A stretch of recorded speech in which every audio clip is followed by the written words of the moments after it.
In today's video, I'm going to teach you how to add a QR code in Wix Studio.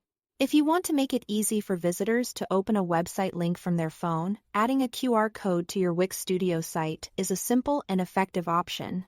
In this walkthrough, I'll show you how to create the QR code, upload it into your project, and place it exactly where you want it on the page.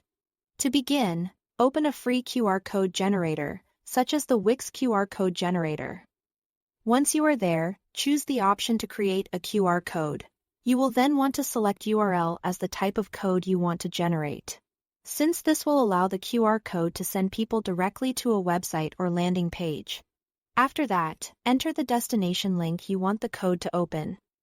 Before you download it, you can also customize the design if you'd like.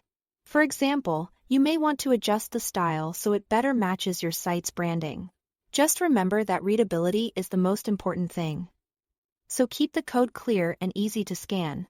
When you are happy with the result, download the finished QR code as a high-quality PNG or SVG file. Choosing a high-quality format is important because it helps the image stay sharp and scannable when placed on your website. Next, open your project in the Wix Studio editor. Go to the page where you want the QR code to appear so you can place it in the right section right away. Now click the plus add element icon in the top left corner of the editor. From there, select Image and then click Upload Media. Upload the QR code file you just downloaded. Select it from your media library and add it to your site. Once the image appears on the canvas, drag the QR code to the exact spot where you want it. Take a moment to position it carefully so it looks clean and intentional within your layout.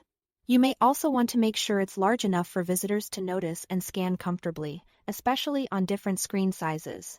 Finally, click Preview to check how everything looks.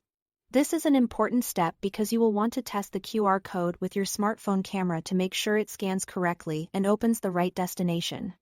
If it doesn't, go back and confirm that the link and image you uploaded are correct.